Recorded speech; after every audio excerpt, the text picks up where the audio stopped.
Good evening, everybody. Here, Paul Greene-Dennis here, aka Deep Green VO. And I'm back for another reading. It seems like I'm doing readings every day, and I might as well, because why not? Reading is essential, y'all. It is very essential. It is also essential to double check what you read, which is what I've been doing to make sure that I'm not just bringing anything to the plate here. And yeah. But yeah, I'm back with another reading. Hopefully everybody's doing well to stay cool and whatnot. And I'm about to pick it back up with Margaret Kimberley's Prejudential, Black America and the Presidents, with chapter 2, which will be on John Adams. I might read chapter 3 just because these are fairly short chapters, which will be Thomas Jefferson. So, yeah. But you know what? Why don't we get into it right now? All right, let's go. Chapter 2, John Adams.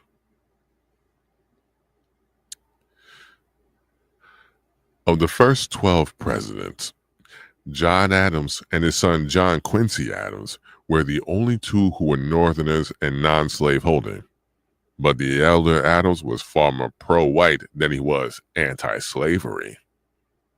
He expressed racist views early in his life and took part in the shameful libel of a dead black man to win a court case. You don't say. Adams represented the British soldiers who took part in the 1770 Boston Massacre. Crispus Attucks, a man who had escaped slavery, was the first victim to fall on that day.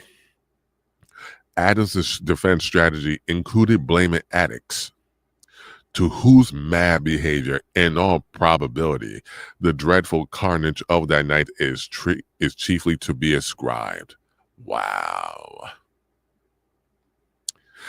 Adams also represented slaveholders in 4 cases in which enslaved people sued for their freedom. He lost 3 of the 4 and later wrote dismissively, "I was concerned in several causes in which Negroes sued for their freedom before the Revolution." Right. He felt more angst on behalf of white Southerners than he did for enslaved people, and he asserted that the condition of the common sort of white people was, quote unquote, this is what he said, more oppressed, degraded, and miserable than that of the Negroes. Oh, Adams bragged that he had never held a slave, though he could have done so in Massachusetts for most of his life. Despite his self-congratulated on the subject, congratulations, you never owned a slave. Whoop-de-fucking-do. He didn't think slavery was so terrible that it needed to end, and he made clear that he avoided animated speeches and inflammatory publications, expressing opposition to the institution, meaning he didn't give a fuck. He was concerned about the prospect of black people, whether free or enslaved, rising up violently against whites. Adams feared black freedom more than he thought that slavery was wrong, and he argued that the abolition of slavery must be gradual and accomplished with much caution and circumspection. Violent measures would produce greater violations of justice and humanity than the continuance of practice, would probably excite insurrections among the blacks to rise against their masters and imbue their hands in innocent blood. Adams identified with his fellow white people, particularly white Southerners, with whom he promised not to interfere. The present slaveholders cannot justly be reproached. They have given proofs of dispositions favorable to the gradual abolition of slavery, more explicit than could have been expected. Like many presidents who followed him, Adams favored colonization, the forced removal of black people from the United States. 30 years after the end of the Revolutionary War, he condemned the British for again giving freedom to enslaved people who fought for them, this time in the War of 1812. Instead of leaving the stolen Negroes to starve in Halifax and London or sending them to Sierra Leone, they have now planted a colony of them in Nova Scotia. 1,000 families are established in one settlement with 10 acres of land granted by the crown to each with an allowance of instruments and provisions for 2 years. From this nursery are hereafter to be drawn recruits to invade the southern states, to entice and seduce other blacks to desert or rebel against their masters and the nation. Right. John Adams has been damned with faint praise for never owning slaves. But his fear of black people and their continued presence in the country explains why he and his northern brethren bent over backward to adhere to the demands of the slavocracy. Adams wanted black people to be kept subservient, or better yet, kept out of the country altogether. Adams and other Northerners weren't that different from their slave-holding countrymen in their feelings of racial superiority. They saw black people as irritants and inconveniences at best, and murderers at worst. They had no inclination at all to advocate for the enslaved. Adams admitted as much. You don't say. Adams did not change in the years after his term in office ended. He continued to fear the presence of black people, and he saw no value in giving them their freedom. In an 1814 letter, he predicted that emancipation would end with the shiftless perishing from want, or asking their old aristocratical masters to take them back. Hold on. Wait a second. There we go. Or inroads, depredations, and brigandages. Okay, let me go back.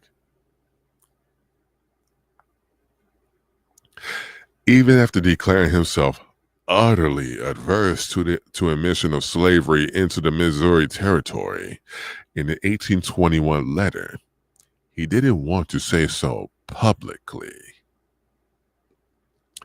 He feared that his son, John Quincy's political career might be damaged by heated, prejudiced minds of Southern people.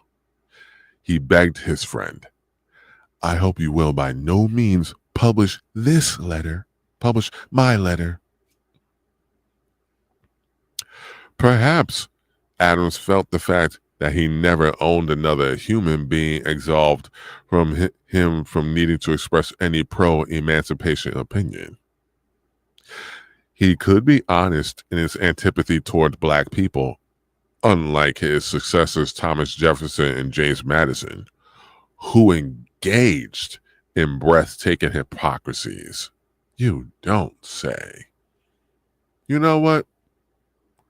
I'm going to read another chapter. This is chapter 3, Thomas Jefferson.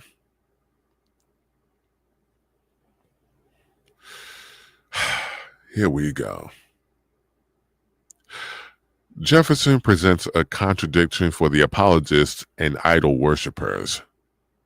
For obvious reasons, they admire his erudition and scholarship, but they cannot sugarcoat the fact that he owned more than 600 human beings during his life and had sex with at least one of them when she was a minor child. So you're a slaveholder, owner and you engaged in pedophilia. Yet he also claimed to have misgivings about slavery when you owned 600 slaves. Thomas Jefferson was the worst kind of hypocrite on this topic, and one who defined his time, because his wealth depended on his ownership of human beings. Jefferson said that he wanted the gradual abolition of slavery, but during his lifetime he freed only 2 of the people he owned, and only 5 more in his will.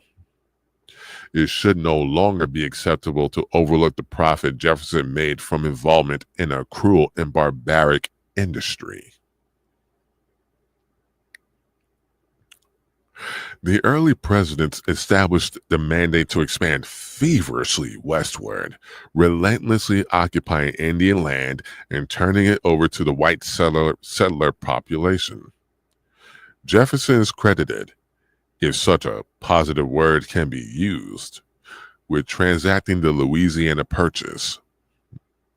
The United States doubled in size in 1803 when France agreed to sell off the last of its territories on the North American mainland. The 827,000 square miles of territory west of the Mississippi comprised what are now Arkansas, Missouri, Iowa, Oklahoma, Kansas, Nebraska, and portions of Minnesota, North Dakota, South Dakota, New Mexico, Texas, Montana, Wyoming, Colorado, and of course, Louisiana. The sale was driven by the French need for money after their loss of their extremely profitable plantation economy in the wake of a successful Haitian slave revolt. The ultimate irony is that the end of Haitian slavery increased the amount of territory that would be available to the American plantation economy. The purchase included land still inhabited by indigenous people, most of whom had no idea that France had claimed ownership of their homes, or that the United States now possessed them. Jefferson, who ostensibly held the opinion that slavery was evil and unjust, could have forbidden the practice in the newly acquired territories when, in March 1804, Congress gave him full executive, judicial, and legislative power over them.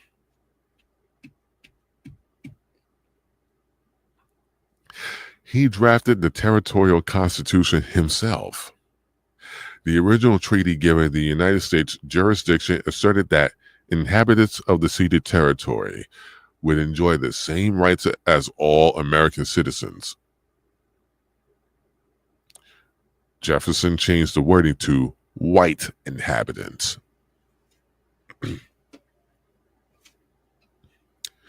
Jefferson saw this expanse of land in part as a gigantic Indian reservation to which he could forcibly relocate the remaining members of the eastern Native American tribes. He told William Henry Harrison, a future president and the governor of the Indiana Territory at that time, should any tribe be foolhardy enough to take up the hatchet at any time, the seizing of the whole country of that tribe and driving them across the Mississippi as the only condition of peace would be an example to others and the furtherance of our final consolidation. Right. Of course he said that. Had Jefferson wanted to end the evil of slavery, he could have done it with the stroke of a pen. He could have gone the route of the reformist postnatal emancipation plans, whereby persons born on or after a certain date were freed at a certain age. His 1780 draft of a constitution for the state of Virginia contained a provision that would have emancipated those born after December 31st, 1800. The draft language was absent from the final document. Jefferson did nothing of the sort, and in fact, he supported the continuing expansion of slavery. He saw slavery as beneficial to white people, but he tried to hide this belief by advocating the dubious dispersion theory, which held that if slavery were dispersed throughout the country, it would end more quickly on a state-by-state basis. A visitor to Monticello in 1820 wrote of Jefferson's determination to make the new Louisiana Territory safe for slavery. Among other political points, that which has been called the Missouri Question stood prominent. He said that nothing had happened since the Revolution, which gave him so much anxiety and so many disquieting fears for the safety and the happiness of his country. "I fear," said he, "that much mischief has been done already. But if they carry matters to extremities again at the approaching session of Congress, nothing short of almighty power can save us." Right. The Union will be broken. All the horrors of civil war, embittered by local jealousies and mutual recriminations, will ensue. Bloodshed, rapine, and cruelty will soon roam at large, will desolate our once happy land, and turn the fruitful field into a hallowing wilderness. Out of such a state of things will naturally grow a war of extermination towards the African in our land. Instead of improving the condition of this poor, afflicted, degraded race, terminated in the offering of wisdom, in equal liberty, and the enjoyment of equal rights, in which direction public opinion is advancing with rapid strides, the course pursued by those who make high professions of humanity and of friendship for them would involve them as well as us in certain destruction. The Missouri Question, which led to the 1820 Missouri Compromise, establishing which states would allow or prohibit slavery, would ultimately push the nation to war, and Jefferson foresaw as much. The Union would be broken if anti-slavery forces didn't quiet themselves and disappear. Jefferson predicted civil war, but he could not comprehend the defeat of the slavocracy, only the destruction of black people. Before the Louisiana Purchase was finalized, Jefferson, James Madison, and George Washington made sure that the nation's capital remained in slave territory. It is true that Alexander Hamilton made a deal to assume the war debts of the new states in exchange for moving the capital from New York further south to Philadelphia, and then to a newly created city wedged between Maryland and Virginia.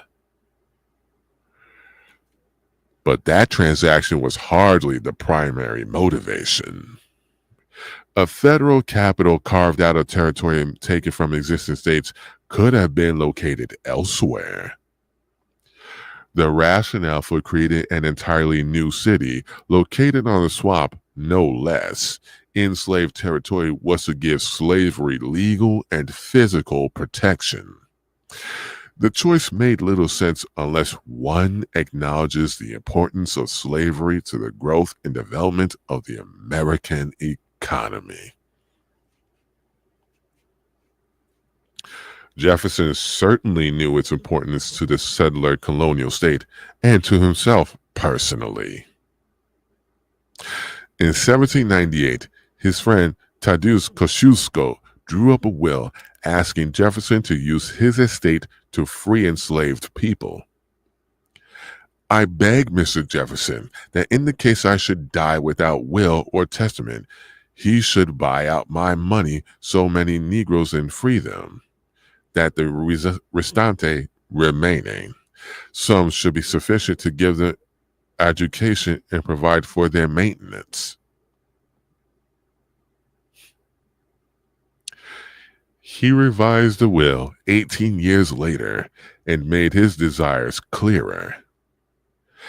I do hereby declare and direct that should I make no testamentary disposition of my property in the United States, I hereby authorize my friend Thomas Jefferson to employ the whole thereof in purchasing Negroes from among his or any others.